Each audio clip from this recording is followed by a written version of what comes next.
Hey guys, Ryan here with Pitching Tutors, and today in this video we'll be covering setting goals and sticking to a game plan.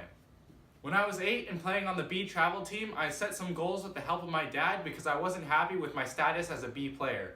I had some short-term goals and some very long-term goals. An example of a short-term goal is to be able to throw 50% strikes consistently. An example of a long-term goal is to be the best pitcher in the league. Both were on my goals list in the beginning.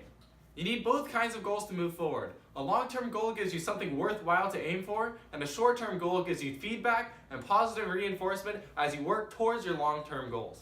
Achieving a short-term goal feels really good, and it keeps you motivated to set new goals. In order to realize a goal, you have to have action steps that will bring you closer to that goal. If I wanted to throw 70% strikes, there's a fair amount of practice that needs to be done to go from below 50% to above 70%. That's where your game plan comes into play. If your goal is to hit a home run, you will need to spend a lot of time in the batting cage swinging hard. If your goal is to have 90% stride length, you'll need to stretch your legs and get more flexible.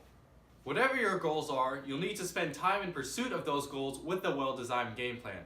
And your goals have to be specific to your abilities. Some goals that I had when I was 7 included learning to pitch better, faster, and learning how to throw a pickoff. I remember when my pitching speed was in the mid-40s and my goal was to reach 50 miles per hour. They were not particularly world-beating goals, I just wanted to be a part of the travel ball club. But as I reached those goals, I set new ones that kept me moving up in skills while most kids around me seemed to stay relatively the same. My dad helped me to understand my unique qualities, and we set my goals according to what I could do.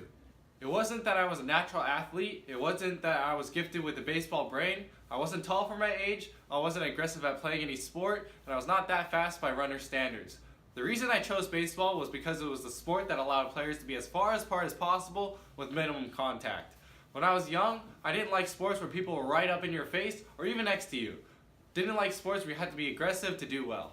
So my unique qualities were that I can listen, follow directions, and apply effort. That's it. My strongest trait was that I could stick to a game plan and put more time into being better than anybody else my age. So it was agreed that being a pitcher was the best position for me, even though I had no business being on the mound at age 7. We knew that pitching was mostly a position of skill and it required a huge amount of time to get good at. Because I was able to put in a lot of time practicing, I would eventually outpace all the other kids by compounding my effort. So the long-term goals were to be at the top of the league as a pitcher and be the best pitcher in my high school. And some of the short-term goals was to throw a certain percentage of strikes at an achievable speed.